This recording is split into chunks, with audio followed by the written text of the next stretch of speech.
बिस्मिल्लाहिर्रहमानिर्रहीम। अस्सलाम वालेकुम नाज़रीन, मैं ज़ुबैर अली ख़ान हूँ। आज इस्लामाबाद हाई कोर्ट में जस्टिस मोहसिन अख्तर कियानी ने सहाफ़ी और शायर अहमद फ़राद की बाज़ियाबी से मुतालिक दरख्वास्त की समाअत की। अदालत के दौरान ये इंकशाफ हुआ है कि अहमद फ़राद को बिलाखिर जो है वो उनका सुराग जो है वो मिल चुका है और अदालत को ये बताया गया कि कोहाला पुल से उनकी जो गिरफ़्तारी है वो कश्मीर पुलिस ने उनकी गिरफ़्तारी डाली है।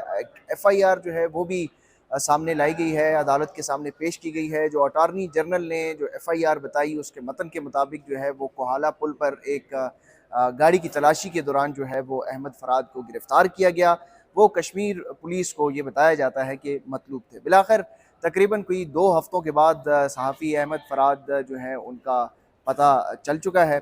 अब ये मामला किस तरफ बढ़ेगा, हमारे साथ मौजूद हैं senior court reporter Saqib Bashir साहब। साकिब भाई, सबसे पहले तो अहमद फ़राद वापस आ गए हैं।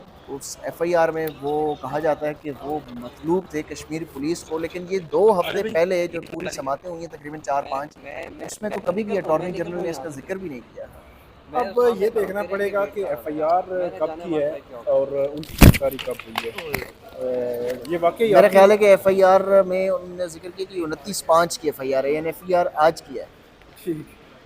तो ये एक अलग से इसके ऊपर सवाल होगा तो कि उनकी गिरफ्तारी अगर आज हुई है या कल हुई है या पिछले दिनों हुई है और सीटिंग्स हो रही थी और अटॉर्नी जनरल को नहीं पता था या मतलब मुतलका जो डिपार्टमेंटल एक लिंक होता है मुख्तलिफ इदारा जाती, मतलब आप ये कहें कि IG इस्लामाबाद का IG जो आज़ाद कश्मीर के हैं उनके साथ हो सकता है या दूसरे जो सूबे हैं उनके साथ हो सकता है, तो उनको पता चल ही जाता है कि इस किस्म का मामला है और इतना हाई प्रोफाइल और इतना हाई लेवल पे चीज़ें गई थी और इसका पता ना चलना वैसे हैरान कौन था है। लेकिन एक चीज़ इसमें पॉजिटिव है, वो अल्टीमेटली उमूमी तौर पर ये होता है कि बंदा लापता हुआ और लापता हुआ और हो ही गया और वापस ही ना आया।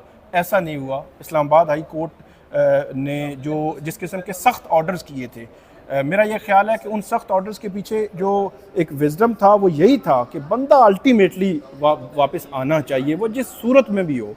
तो मेरा ये ख्याल है कि इंसानी जान की बड़ी होती है कि इंसानी जान बड़ी कीमती है कि एक फैमिली है, उसकी फैमिली बड़ी पिछले तकरीबन 12-14 रोज़ से वो अदालतों में उनके बच्चे आ रहे थे, फैमिली बाकी आ रही थी और कल बड़ा प्रोटेस्ट भी हुआ।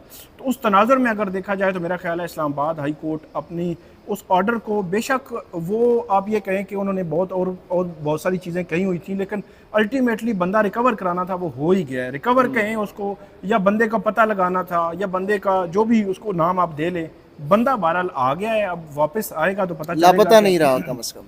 लापता नहीं रहा। बहुत सारे अब देखें वो मुदस्सर नारो है और बहुत सारे यहाँ पर केसेस पड़े हुए हैं। इमरान रियाज जिस तरीके से आज उन्होंने अपना भी जी जिक्र जी किया कि बिल्कुल अगर आप होते तो मैं शायद बड़ी जल्दी जो है वो वापस आ जाता। बिल्कुल बिल्कुल लेकिन बिल्कुल ये एक आज इम्पोर्टेंट रिमार्क्स ये भी आए हैं कि जो एजेंसीज के काम करने का जो मैकेनिज्म है उसके जो सवालात, पिछले जो ऑर्डर था उसमें जो 9 सवालात थे उनके जवाबात अभी तक नहीं आए और उन्होंने ये कहा कि ये सवालात के जवाबात हम मांगेंगे।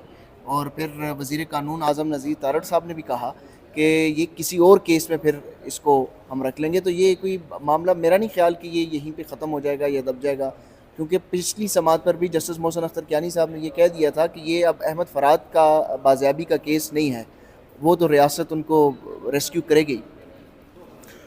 नहीं, आपकी बात ठीक है कि वो अल्टीमेटली उनका कहना यही था, लेकिन मैं फिर उसी पॉइंट पे जाऊंगा कि अदालत जितने भी इकदाम ले रही थी, स्टेप आगे बढ़ा रही थी, सेक्टर कमांडर्स को बुला रही थी, इंटरनल वर्किंग पूछ रही थी, सेक्रेटरी दिफा को बुला रही थी, सख्त ऑर्डर्स कर रही थी, फिर जो क्वेश्चन फ्रेम किए, मेरा ख्याल है अल्टीमेटली उसका जो मोटिव था वो यही था कि बंदा हर सूरत वापस आना चाहिए। तो वो वापस आया है। अब जो अगली बात है वो अब इस केस में शायद मेरा ये ख्याल है कि शायद जो है वो उसका ना पूछा जाए, लेकिन उन्होंने एक और बात की है आज उठते उठते कि मैं इसी केस में जो ऑर्डर लिखूंगा उस ऑर्डर में रिकमेंड कर दूंगा कि मिसिंग पर्सनस के केसेस में लार्जर बेंच बनाया जाए। लार्जर बेंच का मतलब ये है कि वो मिसिंग पर्सनस के केसेस उस बेंच में आएंगे और फिर ये एक पॉसिबिलिटी है कि अगर जस्टिस कियानी जिनकी सोच ये है कि ये चीज़ें सारी हमने देखनी है, तो वो हो सकता है कि उस लार्जर बेंच के जरिए हो सकता है कि क्वेश्चन फ्रेम करके और उसमें फिर पूछ लें कि बताएं जी आपका इंटरनल जो है वो मैकेनिज्म क्या है, किस तरह मतलब तरीकाकार है। फिर एक और चीज़ उन्होंने बड़ी वाजे की जिसका एक तासुर मेरे ख्याल में जा रहा था वो ये था कि वो कह रहे थे कि हम ना तो पाक आर्मी के ख़िलाफ़ हैं, ना खुफिया इदारों के ख़िलाफ़ हैं, ना कोई हमारी लड़ाई है।